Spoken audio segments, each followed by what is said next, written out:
Hi friends, ನಮಸ್ತೆ ಎಲ್ರಿಗೂ. ಎಲ್ಲರೂ ಹೇಗಿದ್ದೀರಾ? ಚೆನ್ನಾಗಿದ್ದೀರಾ ಅಂದ್ಕೊಂಡಿನಿ. ನಾನು ಚೆನ್ನಾಗಿದ್ದೀನಿ. ಇವತ್ತು ಪಡ್ಡು ಚಟ್ನಿ ಮಾಡೋದು ತೋರಿಸ್ತೀನಿ, ಬನ್ನಿ. ನೋಡಿ, ಈ ಥರ ಫಸ್ಟು ಹಿಟ್ಟು ಮಾಡ್ಕೊಂಡಿದ್ದೀನಿ. ಈಗ ಇದಕ್ಕೆ ಸ್ವಲ್ಪ ಒಂದು ಅರ್ಧ ಸ್ಪೂನು ಉಪ್ಪು ಹಾಕ್ತೀನಿ. ನೀವು ರುಚಿಗೆ ತಕ್ಕಷ್ಟು ಉಪ್ಪು ಹಾಕ್ಕೊಳ್ಳಿ. ಆಮೇಲೆ ಒಂದು ಅರ್ಧ ಸ್ಪೂನು ಜೀರಿಗೆ ಹಾಕ್ತೀನಿ. ಆಮೇಲೆ ಒಂದು ಚಿಟಿಕೆ ಸೋಡಾ. ಇದು ಪಡ್ಡಿಗೆ ಅಷ್ಟೇ, ದೋಸೆಗೆ ಹಾಕಲ್ಲ, ಪಡ್ಡಿಗೆ ಹಾಕ್ತೀನಿ ಅಷ್ಟೇ. ಹಿಂಗೆ ಕೈಯಲ್ಲಿ ಮುಟ್ಟಿದ್ರೆ ಒಂದು ಚಿಟಿಕೆ ನೋಡಿ, ಇಷ್ಟೇ, ಎಷ್ಟು ಒಂದು ಚಿಟಿಕೆ ಸೋಡಾ ಹಾಕ್ತೀನಿ. ಒಂದೇ ಒಂದು ಚಿಟಿಕೆ ಅದು ಸೋಡಾ ಹಾಕಿದ್ಮೇಲೆ ಸ್ವಲ್ಪ ಹಿಂಗೆ ಅನ್ಬೇಕು ಆಗುತ್ತೆ. ಇವಾಗ ಇದು ಹೆಚ್ಚಿಟ್ಕೊಂಡು ನೋಡಿ, ಪಡ್ಡಿಗೆ ಈರುಳ್ಳಿ, ಕರಿಬೇವು, ಕೊತ್ತಂಬರಿ, ಮೆಣಸಿನ್ಕಾಯಿ ಇಷ್ಟು ಹಾಕ್ತೀನಿ. ಈರುಳ್ಳಿ ಸ್ವಲ್ಪ ಜಾಸ್ತಿ ಆಗುತ್ತೆ, ಸ್ವಲ್ಪ ಉಳಿಸಿದ್ದೀನಿ, ನೆಕ್ಸ್ಟ್ ಏನಾದ್ರು ಮಾಡ್ಲಿಕ್ಕೆ ಬರುತ್ತೆ. ಆಮೇಲೆ ಹಿಟ್ಟು ಗಟ್ಟಿಗಾದರೆ ಸ್ವಲ್ಪ ನೀರು ಹಾಕ್ಕೊತೀನಿ.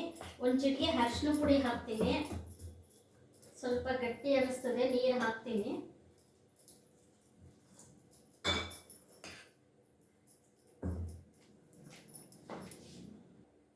ನೋಡಿ, ಒಂದು ಚಿಟಿಕೆ ಅರಿಶಿನ ಪುಡಿ ಹಾಕ್ತೀನಿ.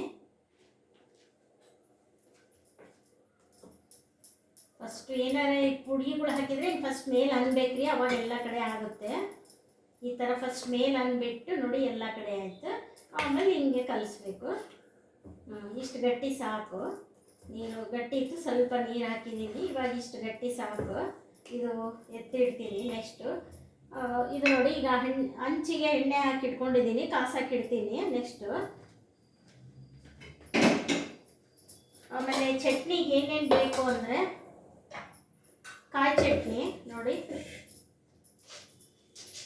ಇದರಲ್ಲಿ ಒಂದು 4-5 ಸ್ಪೂನ್, ನಿಮ್ಗೆ ಎಷ್ಟು ಬೇಕಷ್ಟು ಹಾಕ್ಕೊಳ್ಳಿ ಚಟ್ನಿ, ಜನ ನೋಡಿ. ನಾನು ಒಂದು 4-5 ಚಮಚ ಹಾಕ್ಕೊಳ್ತೀನಿ. 1, 2, 3, 4, 5, ಒಂದು 6 ಚಮಚ ಹಾಕ್ಕೊಂಡಿದ್ದೀನಿ. ನೋಡಿ, ಇಷ್ಟ ಆಗಿದೆ. ಇದರಲ್ಲಿ ಒಂದು 6 ಚಮಚ ಕಡಲೆ.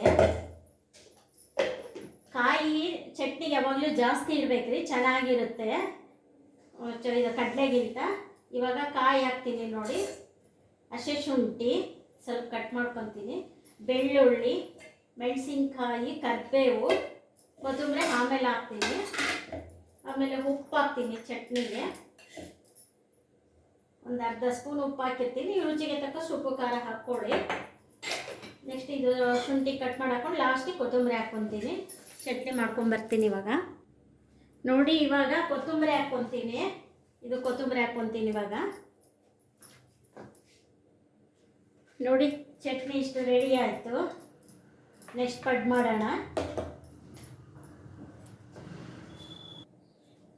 ನೋಡಿ, ಇವಾಗ ಒಂದು ದಿಬ್ಬೆ ಹಾಕಿದ್ದೀನಿ. ನೆಕ್ಸ್ಟ್ ಇನ್ನೊಂದು ದಿಬ್ಬೆ ಹಾಕ್ತೀನಿ. ಮೊದಲನೇ ಸಲಿದ್ದು ಚೆನ್ನಾಗಿ ಬರುತ್ತೆ, ಒಂದೊಂದ್ಸಲಿ ಹಂಚು ಸರಿ ಕಾದಿರಲ್ಲ, ಒಂದೊಂದ್ಸಲಿ ಕಾದಿರುತ್ತೆ. ಅದಕ್ಕೋಸ್ಕರ ಚೆನ್ನಾಗಿ ಬರುತ್ತೆ ಹೆಂಗೆ ಅಂದ್ಕೊಂಡೆ. ಬಂತು ಪಡ್ಡು ಚೆನ್ನಾಗೆ. ನೋಡಿರಿ, ಫಸ್ಟಿನ ಸಲಿಗೆ ಚೆನ್ನಾಗಿ ಬಂದಿದೆ. ನೆಕ್ಸ್ಟ್ ಇನ್ನೊಂದು ಹಾಕ್ತೀನಿ, ಇನ್ನೊಂದು ಸಲ ನೋಡ್ಕೊಳ್ಳಿ. ಹಂಚು ಚೆನ್ನಾಗೂ ಕಾದಿದೆ.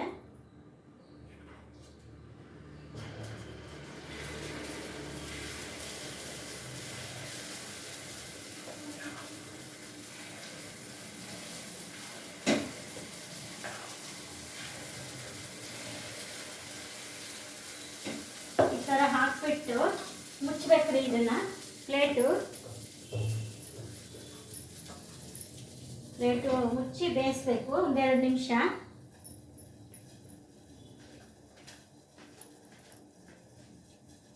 ನೋಡಿ, ಇಲ್ಲಿ ಟೊಮೊಟೊಕಾಯಿ ಚಟ್ನಿಗೆ ರೆಡಿ ಮಾಡ್ಕೊಂಡಿನಿ. ಅದು ಹೆಂಗೆ ಮಾಡೋದು ಅಂತೇಳಿ ಹಿಂದಿನ ವಿಡಿಯೋದಾಗ ತೋರಿಸಿದ್ದೀನಿ. ಇವಾಗ ಸ್ವಲ್ಪ ಹಂಗೆ ಮಾಡ್ತೀನಿ. ಹಿಂದಿನ ವಿಡಿಯೋದಾಗ ಇದೆ, ನೋಡ್ಕೊಳ್ಳಿ. ಈ ಥರ ಇದೆ, ಮೆಣಸಿನ್ಕಾಯಿ, ಟೊಮೊಟೊ, ಈರುಳ್ಳಿ ಎಲ್ಲ. ನೋಡಿ ಯಾವ ಥರ ಉಬ್ಬಿ ಬಂದಿದೆ ಚೆನ್ನಾಗೆ. ಇವಾಗ ತಿರುವಿ ಹಾಕ್ತೀನಿ. ನೋಡಿ ಎಷ್ಟು ಚೆನ್ನಾಗಿ ಬಂದಿದೆ ಉಬ್ಬಿ. ಸ್ಟವ್ ಸಣ್ಣಕ್ಕೆ ಮಾಡಿದ್ದೀನಿ. ಇವಾಗ ತಿರುವಿ ಹಾಕ್ತಾ ಇದ್ದೀನಿ ಈ ಥರ. ಸ್ವಲ್ಪ ಹತ್ರ ಇಟ್ಕೊಳ್ಳೋಕ್ಕೆ ಇಲ್ಲಿ ಅನುಕೂಲ ಇಲ್ಲ ಕ್ಯಾಮ್ರಾ, ಅದಕ್ಕೋಸ್ಕರ ಜಾಸ್ತಿ ಕರೆಂಟಿನ ಸ್ಟವ್ ಮೇಲೆ ಮಾಡಿ ತೋರಿಸ್ತೀನಿ ನಾನು. ಇದು ಕರೆಂಟಿನ ಸ್ಟವ್ ಮೇಲೆ ಬರಲ್ಲ ಹಂಚು, ಅದಕ್ಕಾಗಿ ದೂರ ಇಟ್ಟಿದ್ದೀನಿ ಕ್ಯಾಮ್ರಾ. ದೂರ ಅದು ಕನೆಕ್ಷನ್ ದೂರ ಇದೆ, ಸ್ವಲ್ಪ ಜೋರು ಮಾಡ್ಕೋಬೇಕು ಇವಾಗ. ಮತ್ತೆ ಒಂದು ಚೂರು ಎಣ್ಣೆ ಹಾಕಬೇಕು, 1 ಡ್ರಾಪ್. ಒಂದು ಸ್ಪೂನಲ್ಲಿ ಹಾಕಿದ್ರೆ ಆಯಿತು.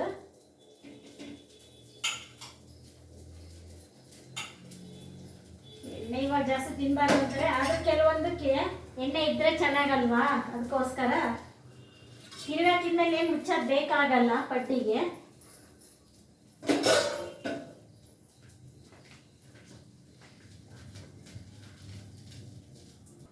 ನೋಡಿ ಸ್ಟವ್ ಆಫ್ ಮಾಡಿದ್ದೀನಿ ಇವಾಗ.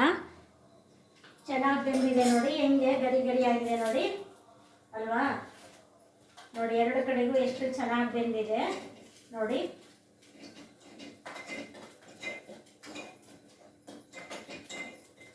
ನೋಡಿ 2 ಕಡೆಗೂ ಎಷ್ಟು ಚೆನ್ನಾಗಿ ಬೆಂದಿದೆ ಅಲ್ವಾ.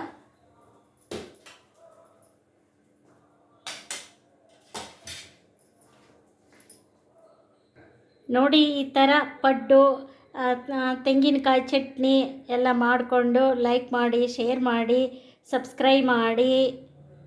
ಎಲ್ಲ ಚೆನ್ನಾಗಿ ಬಂದಿದೆ ನೋಡಿ, ಗರಿ ಗರಿ ಎಲ್ಲ ಪಡ್ಡು ತುಂಬ ಚೆನ್ನಾಗಿ ಬಂದಿದೆ. ಎಲ್ಲ ಈ ಥರ ಮಾಡ್ಕೊಳ್ಳಿ. ನಿನ್ನೆ ವಿಡಿಯೋದಾಗ ಹೇಳಿದ್ದೀನಿ ನೋಡಿ, ನಾನು ಸ್ವಲ್ಪ ನಿನ್ನೆ ಯಾವುದೋ ಒಂದು ವಿಡಿಯೋದಲ್ಲಿ ಹೇಳಿದ್ದೀನಿ ಅಕ್ಕಿ ಉದ್ದಿನಬೇಳೆ ಎಲ್ಲ ಎಷ್ಟೆಷ್ಟು ಹಾಕಬೇಕು ಅಂತ. ಇಲ್ಲ ಅಂದರೆ ಇನ್ನೊಂದು ಸರಿ ಹೇಳ್ತೀನಿ ನೋಡಿ. 3 ಲೋಟ ಅಕ್ಕಿಗೆ 1 ಲೋಟ ಉದ್ದಿನಬೇಳೆ ಹಾಕಬೇಕು. ಆಮೇಲೆ ಒಂದು ಸ್ವಲ್ಪ ಒಂದು 4 ಟೀ ಸ್ಪೂನು ತೊಗರಿಬೇಳೆ ಹಾಕಬೇಕು.